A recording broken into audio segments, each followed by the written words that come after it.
मैं प्रोफेसर सविन सिंह अपनी video geography lecture series में आप सभी लोगों का स्वागत करता हूं। जैसा आप लोगों में से कई लोगों ने आग्रह किया था, आज मैं गंगा नदी की उत्पत्ति के विषय में चर्चा करूंगा। लेकिन इससे पहले कुछ माइथोलॉजिकल बातों पर चर्चा कर ली जाए।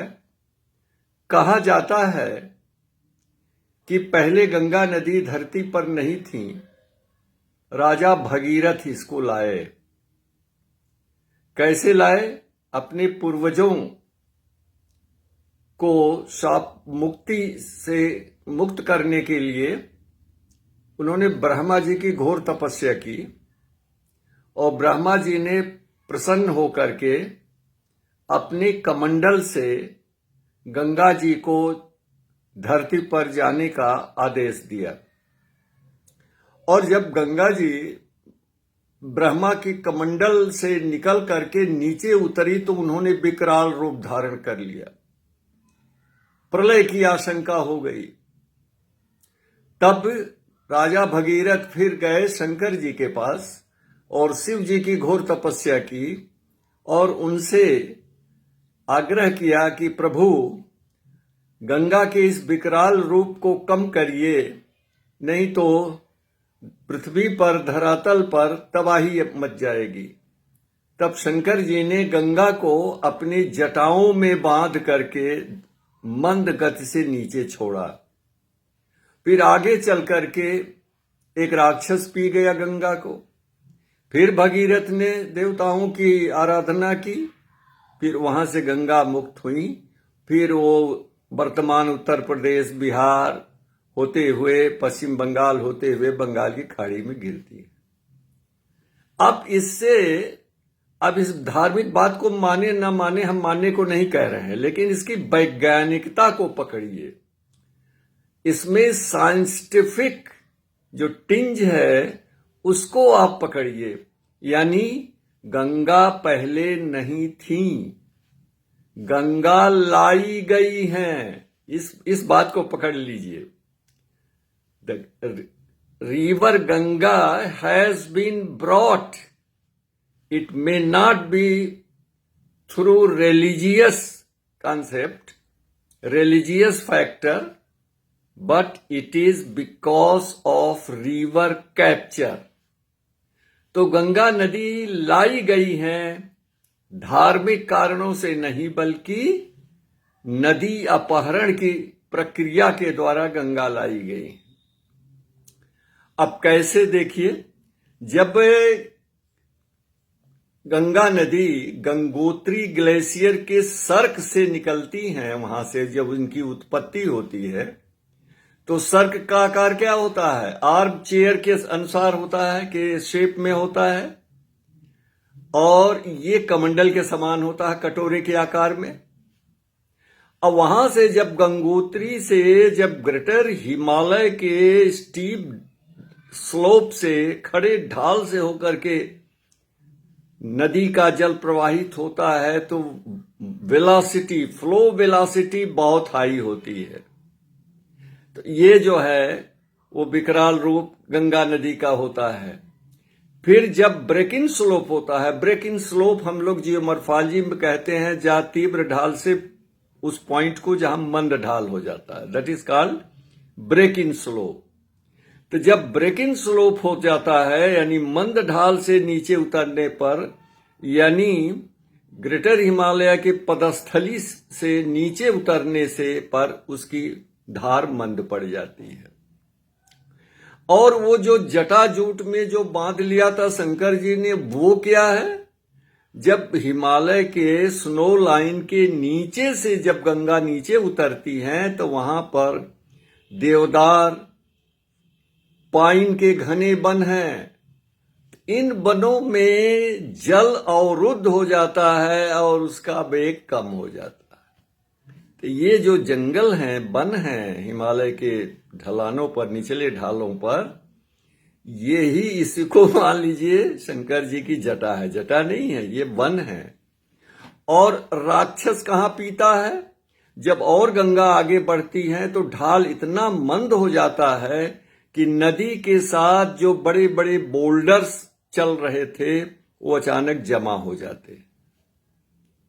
अब उसमें से नदी का जल नहीं दिखता है, गंगा का अदृश्य हो जाता है। वो राक्षस नहीं पीता है, बल्कि वो क्या है? वो भाबर प्रदेश है। भाबर कहते हैं ना, जहां बड़े बड़े बोल्डर्स, कोबुल्स, पेबुल्स ये सब होते हैं, उसके नीचे जल हो जाता है। फिर उसके बाद जब गंगा आगे बढ़ती है तो फिर जमीन पर आ जाती हैं वो, और वहां पर वो जो भाबर का पानी नीचे था उसकी वजह से एक लंबी बेल्ट में, पेटी में नमी अधिक हो जाती है, और इस नम भाग को क्या कहते हैं? तराई। तराई प्रदेश जानते हैं ना, उत्तर प्रदेश में मुजफ्फरनगर से लेकर के वो बिहार के पूरब में वहां तक चला गया है। ये तराई है, तराई क्षेत्र। फिर मैदान में आती है गंगा तो मंदधार हो जाती है, उनका प्रवाह वेग बहुत कम हो जाता है, या घुमावदार मार्गों से वो प्रवाहित होती हैं आगे। तो ये तो हो रहा कि क्या वैज्ञानिक तथ्य छिपा हुआ है इस धार्मिक अवधारणा में। तो इससे मूल हम एक ही बात पकड़ते हैं कि गंगा थी नहीं, लाई गई हैं रिवर कैप्चर की प्रक्रिया के द्वारा। अब कैसे? तो देखिए, जब टर्शियरी युग में गोंडवाना लैंड से जब भारतीय उपमहाद्वीप का प्लेट अलग होकर के उत्तर पश्चिम दिशा की तरफ अग्रसर होने लगा और तेज गति से होने लगा, और उस समय नॉर्थ में अंगारा लैंड था और इसके बीच में एक टेथीस सागर था, और ये टेथीस सागर का विस्तार वर्तमान समय के गढ़वाल और कुमायूं तक था, उत्तराखंड के, और ये अरब सागर का विस्तार गढ़वाल और कुमायूं तक था, जिसे कहते थे गल्फ ऑफ सिंध। ये किसके विचार हैं? पैस्को और पिलग्रिम जैसे महान विद्वानों के। तो गल्फ ऑफ सिंध कहां थी? कुमायूं और गढ़वाल तक। और देखिए, ये गढ़वाल और कुमायूं हिमालय वाला जो भाग है, जैसे लेसर हिमालय का आप चलें तो मसूरी हिल से लेके नैनीताल तक चलें, तो इसमें ये लाइम स्टोन चट्टानें पाई जाती हैं, सैंड स्टोन और लाइम स्टोन, और इनका जमाव किसमें होता है? जलीय भाग में होता है। और इन क्षेत्रों में जो इन अवसादी शैलों में जीवों के अवशेष, जिसे फॉसिल कहते हैं, मिले हैं, वह छिछले समुद्री भाग के हैं। तो इसे प्रमाणित होता है कि ये गल्फ ऑफ सिंध जो है, सिंध की खाड़ी यानी अरब सागर का जो उत्तरी पूर्वी हेड है, गढ़वाल कुमायूं तक था। जब ये भारतीय प्लेट का टकराव हुआ अंगारा लैंड से, तो टेथीस भूसन्नति का मलबा वलित हुआ। एक बार में नहीं वलित हुआ। अब देखते हैं कि हिमालय में 3 तो प्रमुख श्रृंखलाएं हैं उत्तर से दक्षिण। ग्रेटर हिमालय 2400 किलोमीटर की लंबाई में फैला है। उसके बाद दक्षिण में लेसर हिमालय, या जिसको मिडिल हिमालय भी कहते हैं, लघु हिमालय है। उसके दक्षिण में आउटर हिमालय है या बाह्य हिमालय है, जिसको शिवालिक श्रेणियां कहते हैं। तो टर्शियरी युग में के इयोसीन में, मायोसीन में, प्लायोसीन में, 3 युगों में 3 बार भारतीय प्लेट के उत्तर वाले एशियाटिक प्लेट से या यूरेशियन प्लेट से टकराने के कारण जो कंप्रेसिव फोर्स थी, संपीडनात्मक बल, उसके वजह से 3 श्रेणियों का निर्माण हुआ। और पैस्को और पिलग्रिम महोदय का कहना है कि जो ये बचा हुआ जल था टेथीस सागर का, जिसे टेथीस भूसन्नत भी कहते हैं, वह एक पतली नदी के रूप में बदल गया। और ये जो नदी थी उस पूर्व से पश्चिम दिशा में प्रवाहित होती थी। याद रखिए, किस दिशा में? पूर्व से पश्चिम दिशा में, और जाके सिंध की खाड़ी में गिरती थी। इसको नाम दिया है पेस्को और पिलग्रिम ने इंडो ब्रह्मा रिवर या शिवालिक नदी। लेकिन आगे चल करके पोटावर का पठार जो है वो ये सिंध की खाड़ी के उत्तर पश्चिम में, उसमें उभार हो गया, अपलिफ्टमेंट हो गया। तो नतीजा क्या हुआ कि अब ढाल उत्तर पश्चिम से पूर्व की ओर हो गया। तो अब गंगा नदी का प्रवाह जो है अब पश्चिम के जाए पूर्व दिशा की ओर जाने लगा। अब उसी समय पश्चिम बंगाल का जो दक्षिणी हिस्सा था उसका अवतलन हो गया, यानी छोटा नागपुर के हिस्से का भाग। और उस समय छोटा नागपुर पठार से निकल के नदियां इस शिवालिक नदी में मिलती थीं। तो जब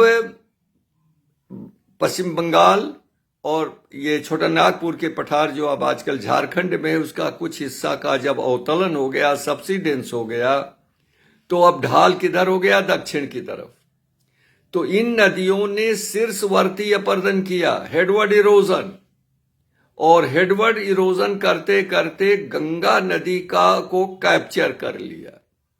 तो अब ये शिवालिक नदी या इंडो ब्रह्मा नदी जो है वह पश्चिम से पूर्व को प्रवाहित होती हुई मुड़ करके बंगाल की खाड़ी में जाने लगी। तो ये रहा गंगा नदी के उत्पत्ति का भौगोलिक और भूवैज्ञानिक, जियोग्राफिकल एंड जियोलॉजिकल इंटरप्रिटेशन।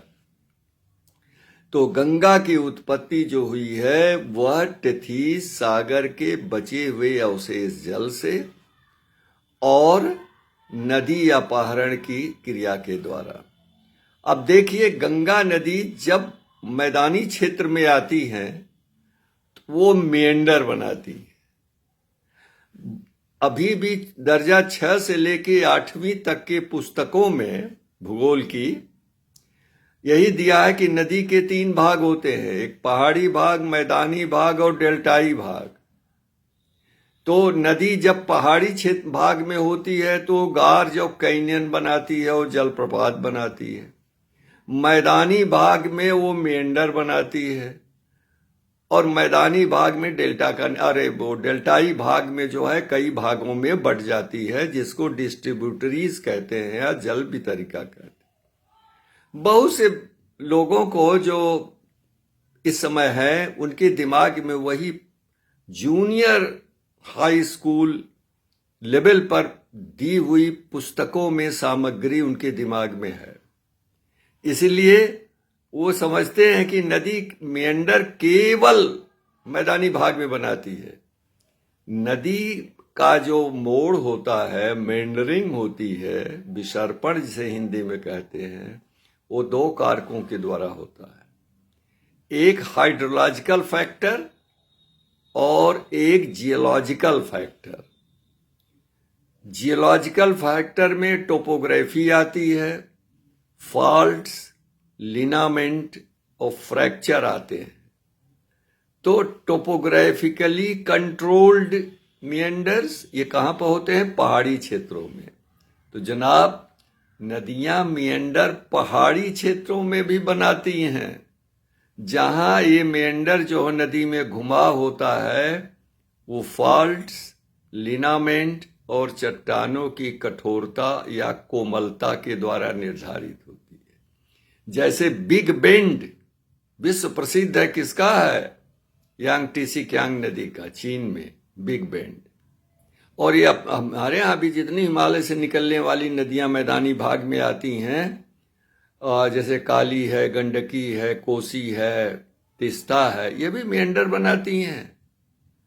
तो इसलिए हम लोग जियोमॉर्फोलॉजी में जब पढ़ाते थे और रिसर्चेस में जो सिनवासिटी इंडेक्स निकालते हैं वह टीएसआई और एचएसआई होता है।